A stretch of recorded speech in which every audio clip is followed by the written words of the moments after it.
Bonjour, bienvenue dans cette nouvelle vidéo dans laquelle je vais vous parler de comment rédiger votre projet personnel si vous voulez passer l'entrée en sélection d'aide-soignant ou auxiliaire de puériculture. Donc l'idée c'est qu'en fait j'ai fait beaucoup de vidéos récemment, enfin plus ou moins récemment sur du coup différents sujets, notamment plus le projet professionnel ou le CV, la lettre de motivation. Et c'est vrai qu'il y en a beaucoup d'entre vous qui me posent des questions pour tout ce qui est de l'ordre du projet, de la partie personnelle, euh, et bien de la rédaction que vous devez rendre quand vous passez le concours d'entrée, la sélection d'entrée en école AS ou AP. Donc je vais tenter de vous apporter un élément de réponse puisque moi je n'ai pas de contact direct avec le jury. J'ai été en formation d'aide-soignant il y a bientôt 10 ans. Donc voilà, autant vous dire que et puis quand bien même voilà, l'idée c'est qu'il sait pas il donne pas comme ça des recettes, etc. Il garde une part de mystère, sinon évidemment ce serait malheureusement trop facile pour intégrer leur sélection et du coup la sélection en elle-même n'aurait plus de sens. L'idée c'est quand vous commencez votre ce qu'on appelle projet personnel, en fait personnel vécu. Ça peut être une situation professionnelle vécue, mais ici on va parler plus spécifiquement de la situation personnelle vécue. En gros, vous avez donc le haut de la page, donc réalisé à l'ordinateur, enfin lapsus, à l'ordinateur. Je vous conseille de le faire une première fois à l'ordinateur et ensuite de le faire au manuscrit. Pourquoi? Parce que tout simplement, ça va être plus clair dans votre esprit, dans votre idée, que vouloir tout de suite tout faire, on va dire au propre. Justement, ça va pas être très propre parce que vous allez vouloir tout de suite vous précipiter, faire au manuscrit. Et ça, c'est valable pour tous les écrits que vous pouvez faire pour être soignant ou auxiliaire de puériculture. Et du coup, vous risquez d'être un petit peu, si vous êtes pris par le temps, vous allez dire oh ça va, il y a une rature, machin, ça va passer. Hop, on envoie ça par la poste, sauf que à la fin ça passe pas, ou en tout cas ça donne un résultat moins intéressant qu'escompté. Donc moi je vous conseille de le faire à l'ordinateur une première fois et ensuite de le passer au manuscrit. Si vous avez besoin d'aide, sachez que je propose toujours mes services pour des rédactions donc à l'ordinateur, je peux vous aider. Vous avez un modèle qui est clé en main et bien entendu avant on se joint on va dire par mail ou par téléphone, on prend le temps d'échanger et ensuite eh bien, on fait votre projet. Alors, en général, je fais plusieurs projets à la fois, ça peut être CV, projet pro, etc. Et l'aide de motivation, c'est selon les attentes de chacun. Donc voilà, je vous mettrai le lien soit de mes services ou mon email sous la vidéo si vous voulez me contacter. Bref, donc la parenthèse est fermée. L'idée c'est qu'en fait, il faut faire d'une à deux pages. Vous n'êtes pas obligé de faire 2 pages maximum pour le projet personnel. N'allez pas vous prendre la tête et vous dire voilà, je dois absolument faire un truc personnel parce que faire 2 pages maximum, 2 pages, c'est 2 pages maximum. Si vous faites une page, mais que une page et demie, allez, disons, mais que c'est bien réalisé, bien rédigé, sans rentrer, sans tomber dans l'écueil du trop personnel, là c'est ok. Donc l'idée c'est que par exemple, je sais pas, on va dire, mettons, voilà, vous avez un vécu personnel, vous êtes occupé de votre grand-mère par exemple. Donc voilà, vous dites bah voilà, je m'appelle tatata, j'ai tel âge, etc. Machin, je me suis occupé, sans répéter avec la lettre de motivation, dans la mesure du possible, je me suis occupé de ma grand-mère qui avait telle pathologie, etc.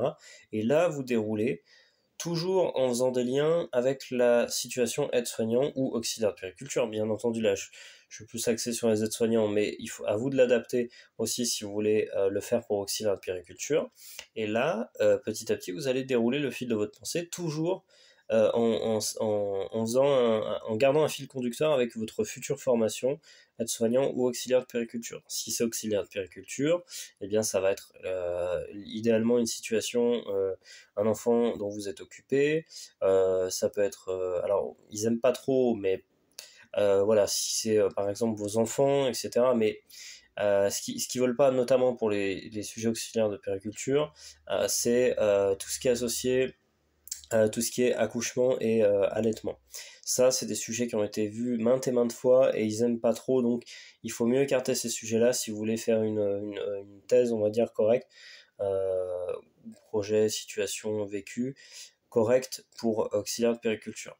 Mais en tout cas, voilà, je pense que vous avez compris l'idée, donc vous développez sur une page et demie, à minima, et ensuite, moi je dis toujours de remercier le jury à la fin, tout simplement parce qu'ils prennent le temps de lire votre document, et mine de rien, c'est pas juste une formalité, ça leur fait beaucoup de travail toute la journée. Excusez-moi du terme, mais ils se tapent la lecture de dossier. Enfin voilà, c'est un vrai job, et c'est toujours bien de, on va dire, de les caresser dans le sens du poil, et de faire quelque chose qui puisse leur on va dire leur convenir tout simplement, et puis voilà, les flatter, les remercier un petit peu, c'est toujours positif, montrer aussi voilà, qu'ils existent et que vous êtes pas juste à donner une feuille en mode voilà, ça on verra bien et ça passe. Donc et puis à la fin, n'hésitez pas, ça peut paraître un conseil basique, mais vous relire, vraiment faire, voilà, prendre le temps, ne pas se précipiter, et puis voilà, se dire avant de passer au manuscrit, vraiment prendre le temps de relire. Et même si vous avez un coach, formateur ou quoi qui vous aide, ou Pôle emploi, je ne sais quoi, qui vous aide à faire des documents écrits à l'ordinateur, eh bien c'est toujours bien de vous relire quand même au manuscrit, parce que vous pouvez faire des fautes vous-même. C'est-à-dire que vous pouvez avoir une structure qui est tout à fait cohérente. Moi je l'ai vu avec certaines personnes que j'ai accompagnées, c'est-à-dire que les structures qu'on établit, donc je les aide à rédiger, sont cohérentes. Mais le truc c'est que bien entendu, si derrière, je suis pas derrière pour aller voir si, voilà, si ça se passe bien au niveau du manuscrit. Donc si la personne elle rature, elle fait des fautes, qu'elle a des difficultés, voilà, ça c'est un petit peu la limite en tout cas de moi, ce que je peux apporter, mais toujours est-il que voilà, c'est important de vraiment bien vérifier derrière, vous faire relire par votre entourage, etc. Donc, euh, donc voilà un petit peu ce que je voulais vous dire sur le sujet personnel vécu. Après, on peut faire la même chose au niveau professionnel vécu. La seule différence, c'est qu'il faut que ce soit dans une situation professionnelle. C'est-à-dire, par exemple, j'étais aide à domicile, voilà, donc je me suis occupé de Monsieur Tartampion. Et ça, c'est une situation professionnelle vécue. Maintenant, est-ce que je vous conseillerais de faire une situation, un projet professionnel, alors je sais plus exactement le terme, mais à proprement parler, c'est-à-dire avec détailler vos expériences, etc. Je l'ai fait au début avec les premières personnes que j'ai suivies, où on a rédigé, c'était vraiment les premiers temps où je proposais ces services. Aujourd'hui, je pense que c'est un petit peu désuet, c'est répétitif. D'ailleurs, moi-même, j'en suis rendu compte. Il y a des gens qui ont dit, alors ça fonctionnait, mais c'était pas, voilà, c'était un petit peu répétitif, un petit peu redondant. Donc en fait, le mieux, à mon humble point de vue, c'est que vous preniez situation personnelle vécue, situation professionnelle vécu. Voilà ce que je peux vous dire dans cette vidéo. Donc, je posterai de moins en moins, tout simplement parce que le temps passe et que je suis concentré sur d'autres projets à venir. Néanmoins, mes services continuent d'exister. Donc, ce que je veux dire par là, c'est que entre d'autres projets et l'écriture de dossiers, forcément, voilà, j'ai moins le temps quand même de poster sur YouTube, et c'est aussi une question de respect pour vous, c'est pas de mettre tout le temps les mêmes sujets de vidéo, où voilà, pour la énième fois, on va parler d'un CV, on va juste changer le titre en disant aujourd'hui on va voir comment mettre une photo sur un CV, demain on va voir comment écrire sur un CV. Enfin, voilà, je trouve que c'est pas, en tout cas personnellement, moi je veux pas trop voir ça sur ma chaîne. Donc voilà, c'est pour ça que je posterai de plus en plus rarement, on va dire. L'idée, bien entendu, c'est que ça vous aide, mais avec les sujets, les contenus les plus qualitatifs possibles. Voilà, on arrive à la fin de cette vidéo, donc vous pouvez liker la vidéo, vous abonner à cette chaîne, et je vous remercie, et je vous dis à bientôt. Salut!